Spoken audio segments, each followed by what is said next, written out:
섬찟한 게 있는 거야. 이게 뭐냐면 그 시크릿 가든이 이 사람에게 정말 뭔가 꽂히는 바가 분명했겠구나라는 생각이 드는 거죠. 그 시크릿 가든 드라마를 보신 분들은 아시겠지만 이게 이제 워낙 그거예요. 소방관으로 의롭게 죽은 아버지가 계세요. 의롭게 죽은? 의롭게 죽은 아버지가 계세요. 그의 딸이야. 그의 딸이 이제 주인공인데 외로워도 슬퍼도 꿋꿋하게 의롭게 죽은 아버지를 생각하며 살아가요. 근데 대역 배우야. 대역 배우. 스턴트 대역. 스턴트, 액션, 스턴트 대역 배우예요. 자, 자기가 의롭다고 생각하는 아버지의 갑작스러운 죽음. 외로워도 슬퍼도 아직까지 어떤 소녀 고아 드립을 치는 우리의 박근혜 씨가 생각하는 자아상과 뭔가 부합을 한단 말이야. 그것도 대역 배우잖아요. 그런데 이 사람이 이를테면 왕자님을 만나게 되는 건데, 근데 그 왕자님은 어떤 왕자님이냐? 생전에 워낙은 별로 만날 일이 없을 만한 사람임에도 불구하고 자기와 이를테면 혼이 빙의되는 방식으로 내 혼이 저기 가고 저기 혼이 여기 오는, 그러니까 몸과 혼이 맞트레이드 되는 방식으로 이렇게 돼요. 그래서 생전에 사랑에 빠질 일이 없을 것 같은 사람이 그 빙의의 기전에 의해 가지고 사랑에 빠진단 말이야, 지금 이 얘기가. 그리고 알고 보니 그 사람은 자기 아버지가 돌아가시면서 구해준, 그러니까 그런 아버지의 죽음과 연관이 있는 그렇게 맺어진 관계라는 거예요. 근데 생각을 해보세요. 이 박근혜와 최태민이라는 세기의 사랑 아닙니까? 정말 그 나이를 수십 년을 초월하고 또 그의 딸까지로 2세에게까지로 이어지는 40년이 넘는 관계를 얘기를 해보면 세기의 사랑인데 죽어서까지 사랑. 그렇지. 이거 완전 그의 영혼 합일법적인 사랑이잖아. 근데 그것도 잘 보면 박근혜는 어쨌든 자기의 아버지, 의로운 아버지가 자기를 남겨놓고 돌아가셨다라고 생각을 하죠. 아버지의 딸로서의 자기 정체성이 강하죠. 그리고 누군가의 지금 대역의 인생을 살고 있어요. 그런데 최태민이라는 사람과 어느 날 호련이 호련이까지는 아니지만 하여튼 나타나서 내가 너의 어머니의 명을 받았다라고 하면서 빙의, 어머니의 어떤 목소리를 내면서 빙의가 이제 그때 기절을 하면서 일어났다잖아요. 하여튼 그렇게 돼가지고 혼이 왔다 갔다 하면서 둘은 깊은 사랑, 영적 부부, 방 안에 들어가면 나올 줄을 모르는 어떤 그런 상태가 됐다는 거죠. 그렇게 되어서, 결국, 사랑할 수밖에 없고, 그게 결국, 아버지 혹은 어머니의 영혼에 의해서 맺어진 관계다. 라는 이야기야. 그러니 이것은 박근혜의 입장에서, 오메, 저것은 정말, 나의 이야기고 세기의 사랑이요. 빠져들 수밖에 없는 그런 이야기일 수밖에 없다는 거죠. 거기다 현빈을 또 특별히 사랑, 왜 우리가 덕통사고 이런 말을 하잖아요. 덕질하는 것이 마치 교통사고에 치이듯이 사랑할 수밖에 없는 어떤 존재를 만나게 된다는 거예요.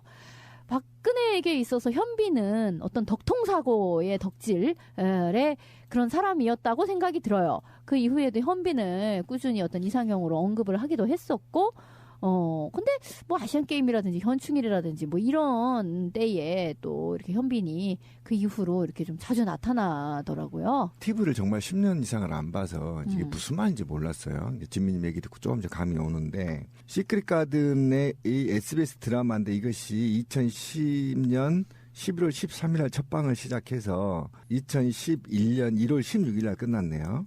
이 내용이 마치 최태민과 박근혜 사랑 이야기를 담고 있는 것과 같다. 그리고 여기 내용들이 다시 되새겨 보니까 생활비는 나라 돈으로 해야 돼. 뭐 이런 대사들이 계속 나온다는 겁니다.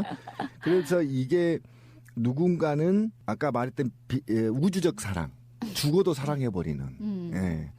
대를 이은 사랑. 대를 이은 사랑. 그런 사랑들이 전반적으로 이야기가 마치 최태민과 박근혜의 간절한 사랑. 혼이 왔다 갔다. 네, 혼이 막 뒤섞이는 사랑의 영화와 닮았고, 이 드라마를 박근혜가 매우 좋아했고, 그 결과 현미를 좋아하게 되겠다. 현빈을 좋아하게 됐다. 현빈도 이게 좋아하고. 좋아하고 그렇게 지금 됐던 얘기인 거죠. 그렇죠. 그리고 그런데 이게 지금 한간의 소문은 당시라고 한다면 박근혜가 당대표로 있는 건가요? 그죠? 한나라당 대선 후보로 뛰고 있을 때였는데 네, 그렇죠. 이때 주인공을 지금 소문이 제가 알고 싶은 그거예요. 현빈을 박근혜가 골랐다라는 소문이 있는데 이건 그럼 사실이 아닌가요? 네, 그건 아닐 것 같아요. 그건 아닐 것 당시에 같은데 그 정도의 권한을 행사할 때가 아니었다. 그럼 한간에 이런 소문들은 좀 소문에 불과하네. 그건 아닐 것 같고. 근데 이제 이분이 이제 취향이 좀 명확한 면이 있어.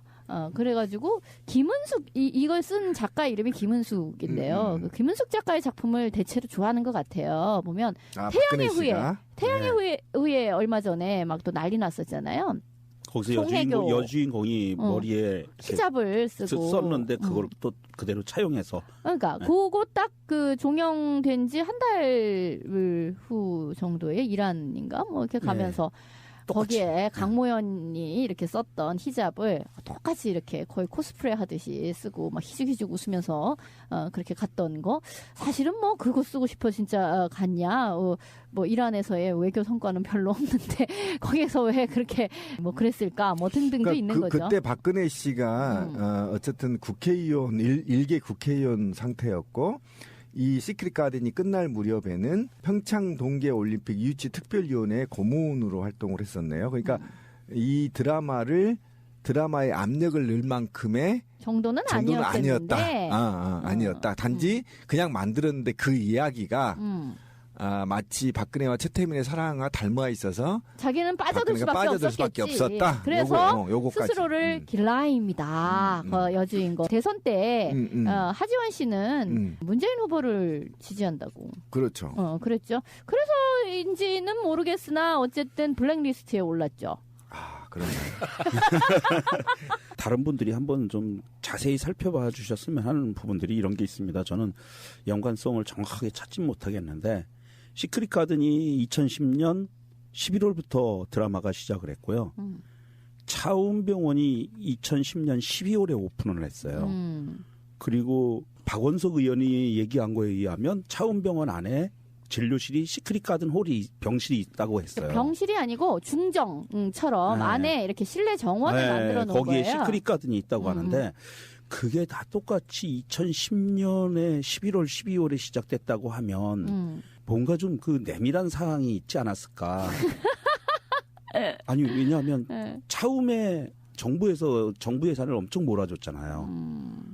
그러면 이게 다 같이 연결되는 거 아닌가 하는 의구심도 사실은 있거든요. 글쎄, 거기까지는 잘은 모르겠어요. 근데 어쨌든 드라마나 영화 평론을 하는 입장에서 박근혜가 가지고 있는 어떤 시청자로서의 수용자로서의 어떤 정신 상태가 어떤 것이었을까라는 것은 되게 흥미로운 점이 있는 거죠. 그리고 태양의 후예에 대해서도 그렇게까지 빠져들고 또는 외국에 가서도 이 사람이 뭐 계속해서 케이팝 뭐 페루 그때 그 세월호 일주기 때 그 페루인가 뭐 어디 날아가가지고 케이팝 뭐 거기에 가서 막 히덕거리고 뭐 이랬던 거라든지 뭐 밖에 나가서 계속 뭐 Do you know 싸이 뭐 라든가 계속 뭐 이런 쪽 대중문화에 대해서 그래 침을 흘리고 다녔던 것들을 생각해 보면 이 사람의 정신 세계가 과연 어떤 것일까라는 것이 많이 감이 오는 느낌이에요. 근데 시크릿 가든이란 드라마에서 그 주인공들이 방에 들어가면 하루 종일 안 나오고 막 사랑 나누고 그랬어요.